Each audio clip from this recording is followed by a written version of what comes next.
Man, we are live on Interstate 10. We're headed down in here over here to New Orleans over here. Okay. Um, I'm trying to survive this drive with my wife driving. She's a crazy driver, like unbelievably crazy. Like it's going to be crazy, crazy driving, experiencing her anyway. Um, I'm going to do my old picks on video instead of typing them. I usually type up a big thing and I do them. I think we're good to go. You can hear me? All right, perfect. I'm going to try to behave myself and I'm going to try to get through this video with these picks. If you see any of this video and you want me to talk about something, just let me know what you want me to talk about. And once we get through those picks, I'll talk about it.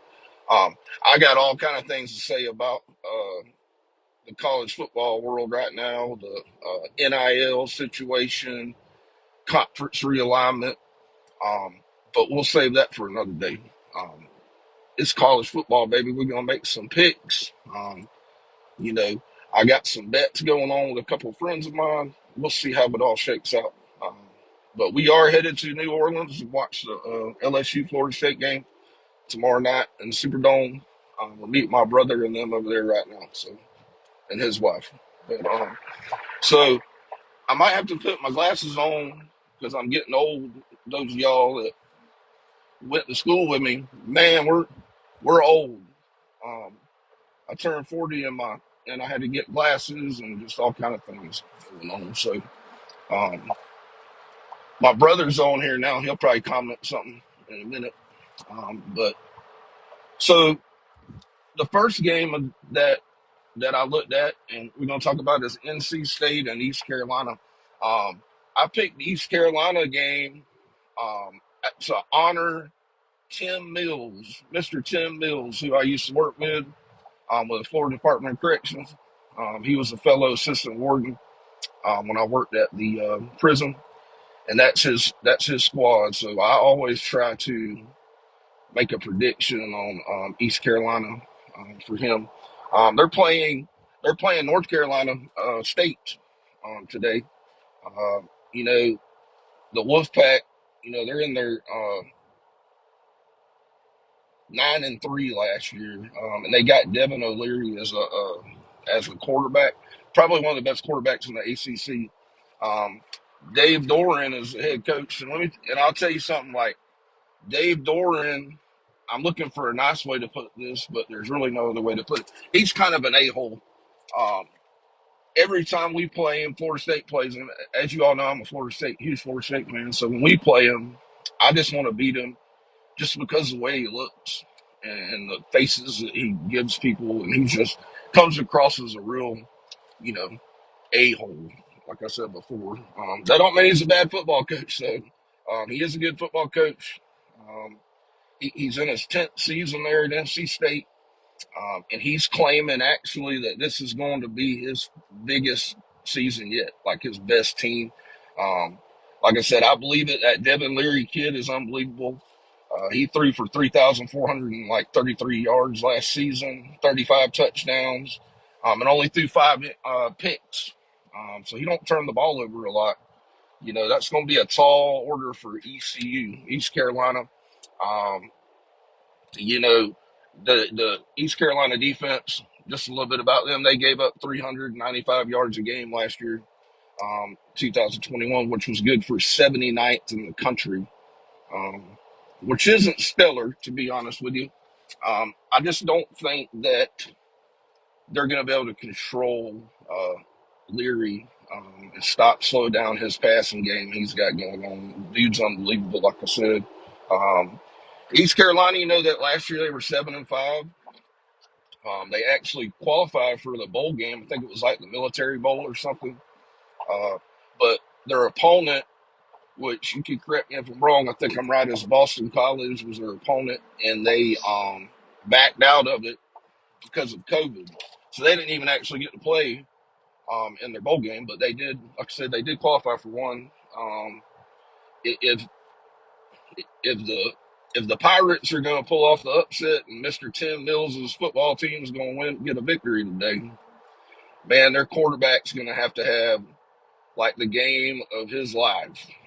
Um, he's got potential. He threw for over 3,000 yards last year. He had 18 touchdowns, um, and he added six on the ground. So he's got the potential, but um, you know, and my brother said NC State covers. Yeah, I think so too, man. Um, Leary's just Leary's unbelievable. He's too good, man. I'm not looking forward to facing him as a Florida State fan, but I do think they cover too. Now I'll tell you this: an interesting stat that I learned about this particular game. NC State hasn't won in Greenville since 2007. So listen, you just don't roll up into Dowdy Ficklin Stadium in East Carolina, son, and expect to get away with an easy victory. It's been since 2007 that NC State has pulled off a victory there, and these two schools are 83 miles from one another. Like I said, when I had the opportunity to work with Tim Mills, he told me a lot about that area in that school. Um, so it was pretty neat to learn about it. But again, I think NC State covers in this game. I think they win pulling away. Sorry, Tim. I love you, dude. Um, I always mention your squad, but it ain't looking good for them today, buddy. Um, so the next big game I'm kind of interested in is going to be number 23 Cincinnati. And they're going against number 19 Arkansas. Um, a year ago the Bearcats earned everybody's respect. The college football playoff committee thought about enough of them to put them in the playoff. Um, and they're a group of five team, um, not actually a power five team, but Luke Fickell is a heck of a football coach, and he's got that program going in the right direction. There's a lot of talent there. Now they lost Desmond Ritter, their quarterback, that's a huge loss. But they get an opportunity today against an SEC team. To an Arkansas, and a rising SEC team. To be honest with you, in my opinion, um, Sam Pittman took over at Arkansas about the same time Mike Norvell took over at Florida State. Um, and a couple other coaches took over at different places. But out of everybody, he seems to be doing the best. Now, in all fairness, he probably walked into a little bit better of a situation, talent-wise, especially at key positions like quarterback and that sort of thing. But he's done he's done a heck of a job there.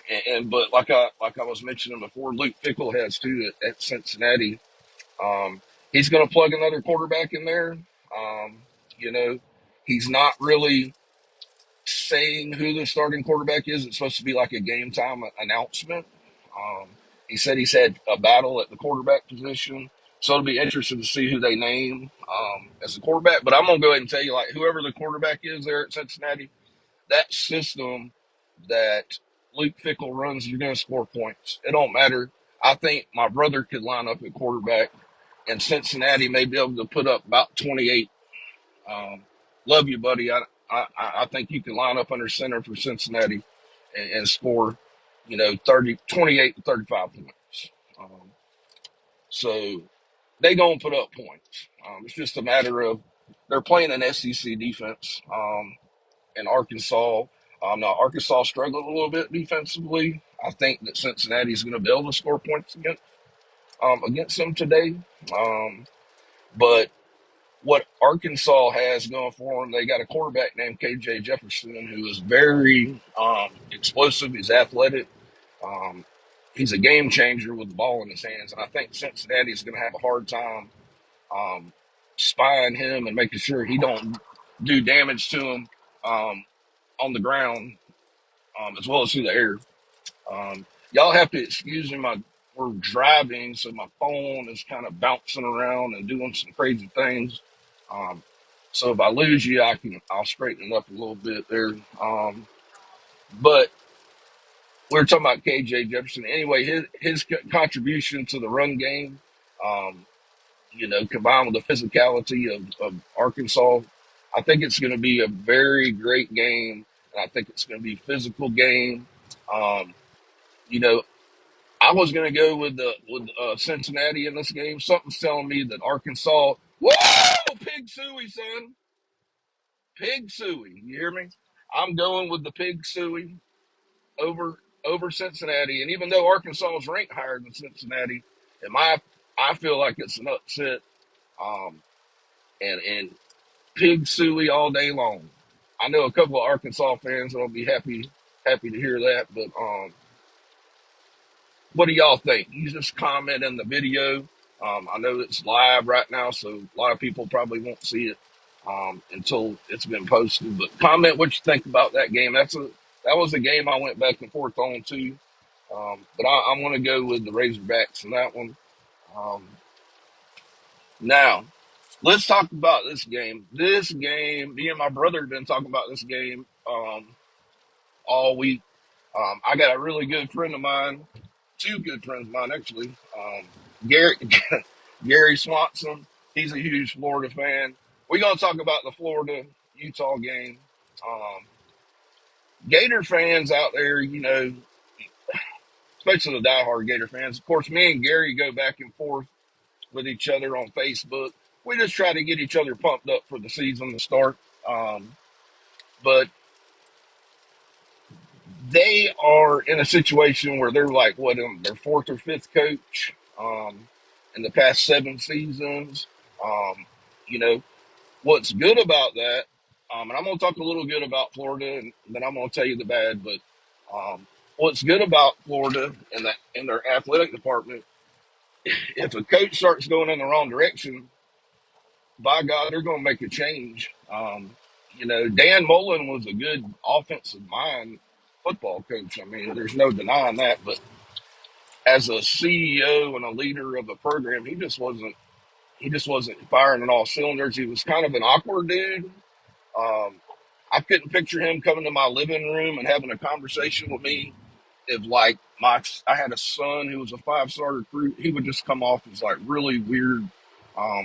And I think that's part of his problem he had there at Florida. But again, like offensively, calling plays, a system type thing, you're not going to find much better than him, in my opinion. But you know that Florida has a very tall task today. Um, they're facing Utah. Utah is the defending Pac-12 champions. Um, they're big, they're physical. Um, you know, they're coming down to Gainesville at night to play Florida. And I don't know if you've ever been in that environment, but it's insane. So Florida has that going for them. That I'm just teasing y'all when I say the trailer park's going to be rocking down there in Gainesville for all my Florida fans. But it's a hell of an environment down there for a team to come play in. Intimidating environment. Um, Utah returns just about every major contributor to that championship team from last year. Um, Man, they're going to be something to deal with for sure. Kyle Whittingham has done a phenomenal job at Utah. I mean, who would think Utah is going to be a top 10 team consistently every year? And you can argue the fact that they play in the Pac 12, which is, it's not known for producing championship football um, around the country outside of USC back in the heyday and that sort of thing. But to dominate a conference like that, you got to be doing something right. And he's done a really good job recruiting the right players for that system. Disciplined players, physical. That's like the trademark of Utah. You're going to be in a fight when you play them, and they're not going to make a lot of dumb mistakes. And that goes back to coaching. Um, like I said, they return almost that entire roster. Uh, Cam Rising is their quarterback. He can beat you through the air. He can beat you with his legs, and kill you down the field. Um, Now they also got a 1,000-yard rusher. Utah does, and they're going to. And Tavion Thomas is his name, but they're going to look to pound the run on Florida. Florida give up 163 yards a game last year on the ground. Um, Kind of got gashed at times, and that's partly due to the talent level that's been there for the past couple of years. Now they have elite players still on defense, but their defensive front, until Napier, which I do believe Napier is a great recruiter, but until he fills in some depth and some elite players there on that defensive front, I think that's going to be a challenge for Florida, stopping the run. And Utah's going to look to do that, and then look for the big play downfield. They throw that ball downfield at times. They set up that play action pass and things to that run game and being physical. Um, you know, for Florida, everybody knows they fired Dan Mullen, like I mentioned at the beginning. Um, he had a 6-win season. I mean, it's a 500 team. He was an offensive genius. He just couldn't put it all together in a program, and he kind of lost support of the fan base and certainly the athletic department, and they let him go. But with Napier come from Louisiana. He was there for about 4 years, but those of you who know a lot about college football, um, Napier's been on several different coaching staffs, Alabama, Clemson, everywhere the dude's been, he's recruited. He's been relied on heavily to recruit. He's a recruiter, and he he showed up at Florida, screaming to the top of his lungs about scared money, don't make money, and all this stuff. So he's he's selling it, son. So he better produce, because he talks a big game. Personally, I think that he's going to have some success there. His challenge, he plays in the SEC. You know, us fans of all other teams. I'm a Florida State fan. People are fans of different teams. The reality is, and we talk a lot of smack to each other, but that's big boy football. It just is. When you're playing Georgia, Alabama, Texas A&M, you know, on a consistent basis, and the physicality of that league, man, it's hard to survive that, on a consistent basis. So that's Napier's challenge.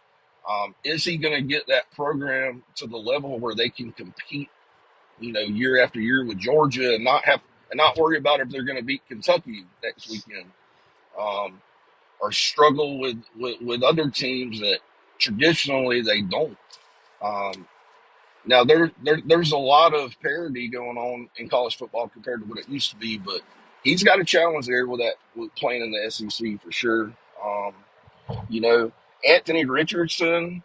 Just to talk a little bit about Florida's pieces they got. Anthony Richardson, man, when you look at that dude, he's probably your ideal picture of a quarterback. He's big, he's fast, he's physical, he'll hit you. Um, the problem is he just hasn't had the accuracy necessary in the passing game, and a lot of it's got to do with his age. He's young, and maybe he's developed himself a little bit. But when you're completing like 57% of your passes, that's not going to get it done in that league. It's just not. So I expect him to be better this year, and when he's on, if he can put his game together, um, people need to look out. That dude has got all the tools to be a, a top college quarterback. I mean, he really does. Um, Florida has got potential this year. I think again, Napier's challenge is that lead and bringing the talent back to Florida. Um, and again, I talked a lot of smack to my Gator friends and stuff, but I think they're on the right track. I think the dude is going to get them recruiting, um, in the right way. The bottom line is if the athletic department's going to give the dude the time he needs to build that program, it's not going to happen overnight. They may win some big games, here and there, but you got to give the guy 2, 3 years, maybe 4, to put it all together, to where they're competing again for the SEC championship. And as much as I hate Florida, I want to see that. I want to see Florida I want to see Florida State. I want to see Miami back to the heyday where, when you play each other, it means something. Um, so that being said, today, I'm going to have to say that Utah is probably going to go in there tonight. They're going to struggle a little bit with the crowd because it's going to be a crazy environment, like I said, there in Florida at night, especially. But I think they have the experience and the players, the roster at the end to close the game out. I think Florida is going to make it a close, good game. And I think Utah is going to pull away in the fourth quarter. And win that game. Now, shout out to my leadership team at Navy Federal Credit Union. You know, our our leader there is Michelle is a huge Florida Gator fan, so she gives us a hard time. There's a couple of us that are Florida State fans on the leadership team, and um, we just we just kind of talk smack to each other. But I made a bet with my boy Brandon. Who's on my team, on my leadership team, and I told him if Florida beat Utah tonight, that Tuesday when we get back to work, I was going to wear a blue suit um, with an orange and blue shirt. So I'm really hoping Utah, come on Utah, don't make me wear the Gator colors, please. Um, I'll do it because I'm a man of my word when I make a bet, but man, I'm probably going to be sick that day when I'm at work. I'm just going to be honest with you. So come on, Utes, pull out that victory, and prevent me from wearing all that stuff. I want to wear something nice. I don't want to wear a blue suit with orange and blue shirt. Okay. Um, so my boss, uh, again, she's a Gator fan.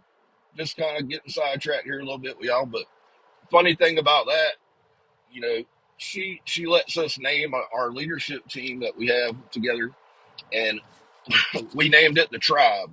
So she has to be in charge of the Tribe as a Gator fan. So it's really funny. Everybody has fun with it, man, and they're all awesome. Let's just give a shout out to all of them again, man. Y'all are amazing. Um, I hope y'all have a good weekend. And go Utes. All right, so let's move on to the next game. This is a cool little game that I'm interested in, and it's going to be number 5 Notre Dame at 2 Ohio State. It's interesting not because of the outcome. I think Ohio State's just too explosive on offense, but I kind of want to see what Notre Dame looks like under Marcus Freeman. I think it was a good hire to keep Marcus Freeman. Um, I think that he's a defensive minded coach. Um, he's got some coordinators that he kept. I think Tommy Reese is his offense coordinator. He used to play quarterback there. He was able to retain him when when they backed that Brinks truck up to Brian Kelly's front door up there in Notre Dame, LSU, and paid him whatever money he wanted to come on down to the Bayou, which we'll get to that in a minute. But I think Marcus Freeman was a good pick to be Notre Dame's coach. He takes over the Irish. Um, you know, it's he's playing Ohio State, which is his alma mater. Actually, Marcus Freeman played at Ohio State from '04 to '08. Um, it's a big matchup for him. Um, you know, they returned 12 starters from an 11-2 team. They got better as the season went on last year. Notre Dame did. Everybody remembers the kickoff. Um, and hey Kim, yes, I can see your comments. Um, I can see everybody's comments. So if you got something, just let me know and I'll answer a question for you if you have any questions or anything. But Notre Dame last year, they kicked off against Florida State. It was a hell of a game, great game. Went down to the wire. Jordan Travis, the quarterback for Florida State, got banged up in that game. Mackenzie Milton come in. Everybody remembers Mackenzie Milton from UCF. Huge story, remarkable dude. Probably didn't even think he was going to walk again, and he was out there on the field and actually drove Florida State down there to win the game. It just came up short. Florida State came up short last year, but that Notre Dame team in that first game, was completely different than what they were at the end of the season. They were playing great football at the end of the season. They won 7 of their 8 last games, 7 of the 8 games to end the season. Um, and something cool I found out, all my Miami Hurricane fans, um, Al Golden, y'all's old head coach, used to wear a little tie and a little short sleeve shirt, kind of looking kind of dorky over there on the sideline. He's a defensive coordinator for Notre Dame, which was interesting. I didn't know that. So he's experienced. He was a head coach. So I looked at that defense. Their defense probably going to, scheme wise anyway, it's going to be probably in good shape there. Um, you know, Notre Dame's quarterback from last year, Jack Cohen, he's gone.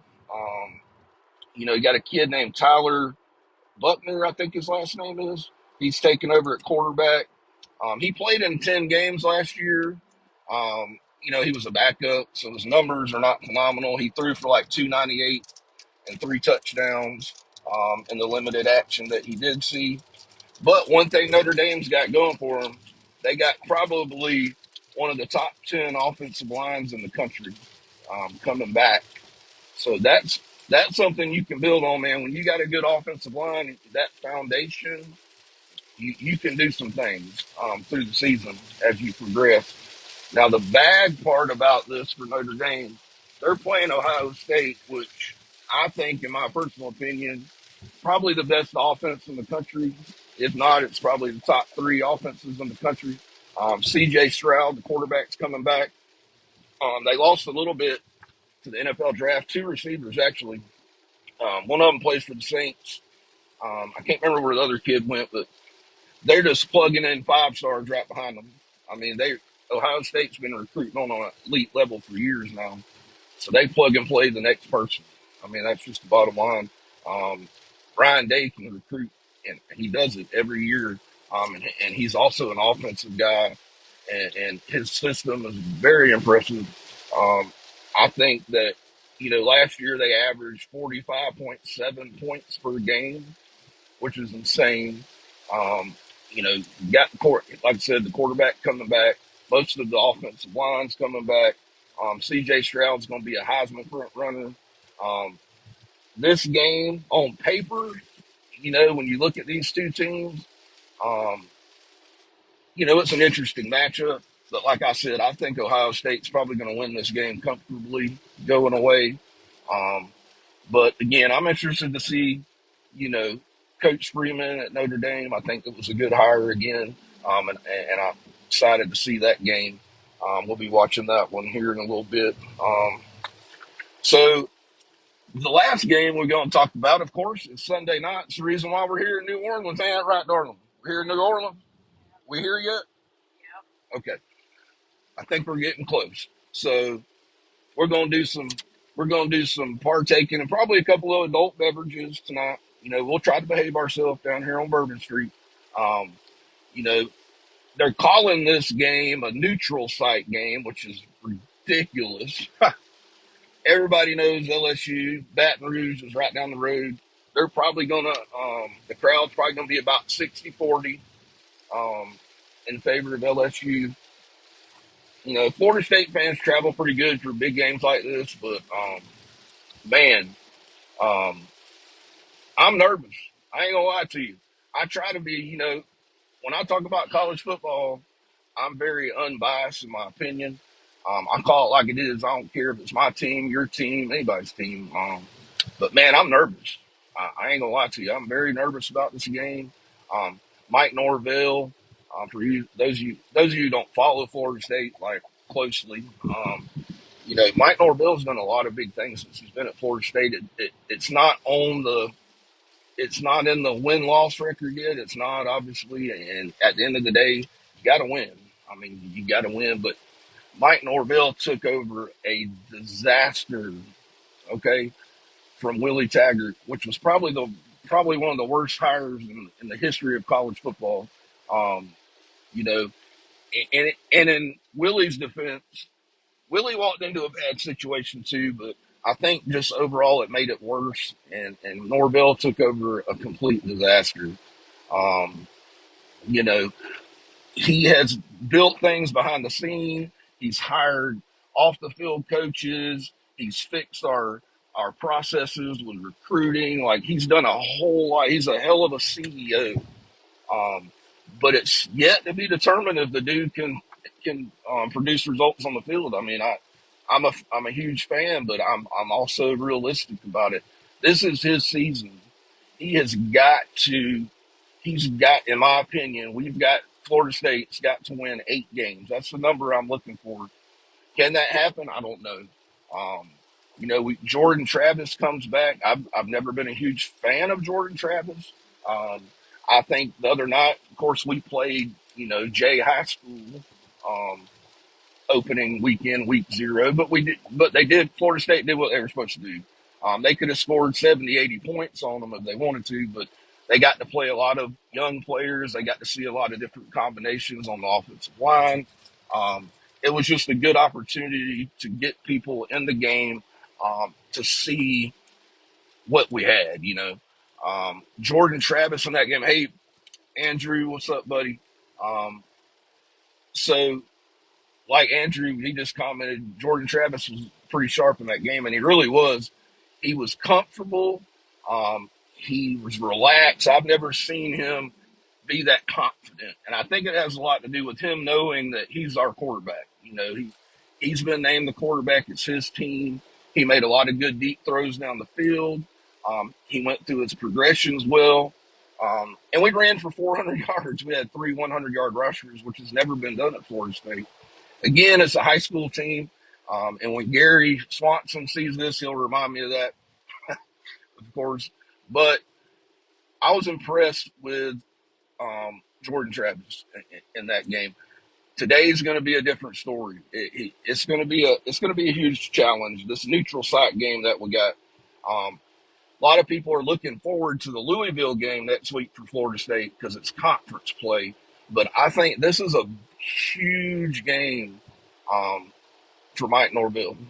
This will cement um, his progress. If we can, I say we, and I'm trying not to be trying not to be biased again, but if Florida State can win this game, it's going to set them on a path that I think they're going to find a lot of success. It's going to build a lot of momentum. Um, Now it's easier said than done, man. Um, we did a lot of Florida State did a lot of good work in the transfer portal. Our wide receiving unit has completely been flipped. We've got a lot more offensive linemen in the transfer portal. One thing that we haven't done though is recruit at the high school level the way we need to. But you're not going to do that until you start winning football games. I don't care uh, if you're Bill Belichick, Nick Saban, whoever the case may be. Until you start winning some games and showing these kids what their future is going to look like and be successful, you're going to have a hard time bringing in those 5-star kids. But I think Norvell has an opportunity this year, and I think we're going to see a much improved football team. Um, as far as LSU goes, man, LSU is one of the biggest um, mysteries in the country right now. You got a new coaching staff with Brian Kelly, who's obviously a genius. Like the dude can coach. There's no denying that. Um, I think he was limited at what he could do at Notre Dame. I think that held him back a little bit, believe it or not. It's hard to recruit at Notre Dame, everybody. I don't know if you know that or not. It's a different beast when you're recruiting players to a place like Notre Dame. Academics are involved. It's a challenge for people. But Brian Kelly was very successful at Notre Dame. He never won the big one. And I think that's obviously the reason why, besides money, backing up that Brinks truck, I think that's one of the main reasons why he elected to go to LSU. He sees that opportunity here in Baton Rouge that he didn't have at Notre Dame. You know, I'm going to tell you, LSU, they're going to go 2 ways at quarterback. I'm thinking it's going to be Jaden Daniels. Jaden Daniels is a transfer from Arizona State. I've never been overly impressed with the kid. He played at Arizona State. The kid put up 6,000 yards in the air, 1,200 rushing, and in 29 games at Arizona State. So he's got a lot of experience. He does turn the ball over a lot. Um, especially in his last season. But I think he was the Pac-12 Freshman of the Year, if I'm not mistaken. So, kid's got talent, and I can tell you what, Brian Kelly will find a way. I promise you to utilize him in a manner that's going to be beneficial for their offense. They probably got the best player on the field in that Kayshawn. I call him Butte. Um, I don't know if I'm pronouncing that right. If I'm not, I apologize. No disrespect to him. Um, but he's a phenomenal player. I'm talking about NFL draft pick at wide receiver. Florida State's got a corner named Duke Cooper. I think that's who is going to match up with Butte, and he's going to have to stay with him. I think he's going to have to follow him around the formation wherever he goes for Florida State to be successful. Um, Defensively, Florida State ain't played nothing like they're fixing to see. Defensive front wise, LSU's got an elite pass rusher. They got a defensive tackle that, oh my God, like if this dude was getting ready to tackle me, I'd probably just fold up like a lawn chair and beg him to stop. Um, he's ginormous. He's going to be an NFL draft pick. And I think the challenge is going to be Florida State's offensive line trying to hold off that pass rush and plugging up that middle. Florida State's going to have to get creative and get the ball to these athletes that they got in space. It's a huge game, guys. Um, I'm nervous about it. I've been back and forth on it.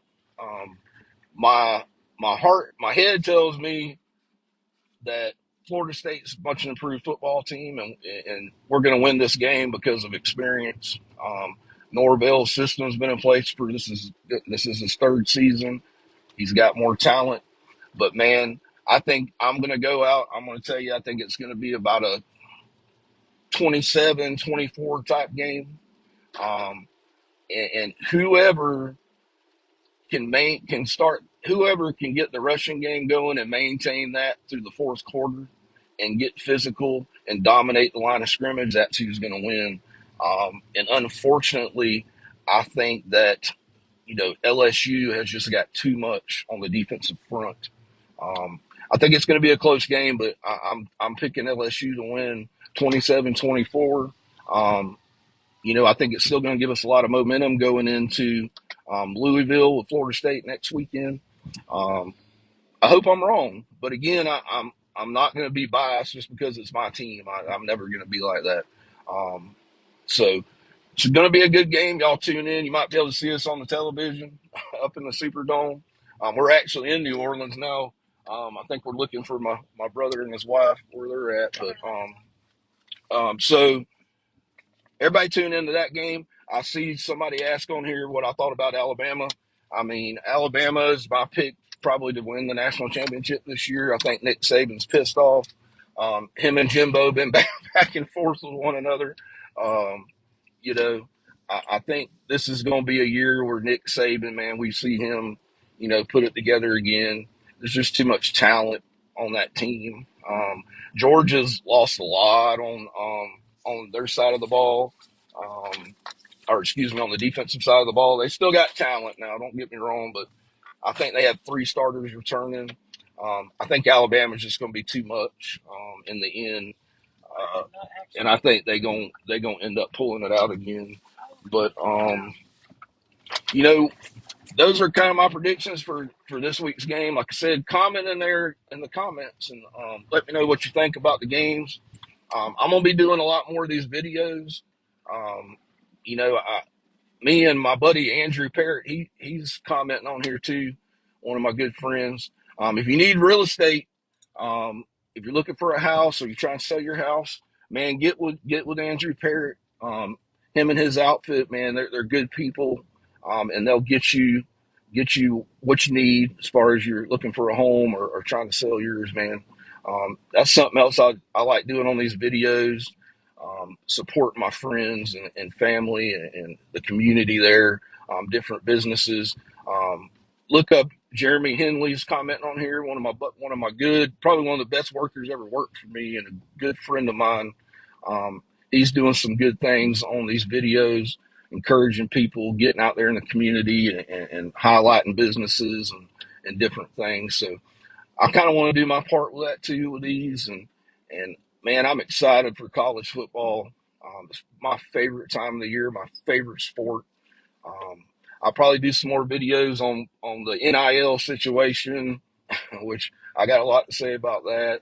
Um, the conference realignment, which is exciting. They announced today they're going to do a 12-team playoff. If y'all didn't see that, I think starting in 2026, the six highest ranked conference champions will get an automatic bid.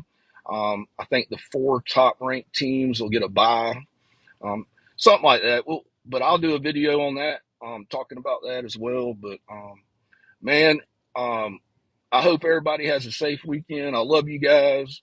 Um, everybody pray for me Sunday night in the Superdome. And like I told my Gator friends, if we end up falling to the LSU Tigers, you gotta give me at least an hour to gather my thoughts where you start smack talking me there on Facebook and social media. But leave your comments, everybody, and I'll on the next video I do, I'll try to answer your questions if you got any questions. And man, I hope y'all have a good day. Later, y'all.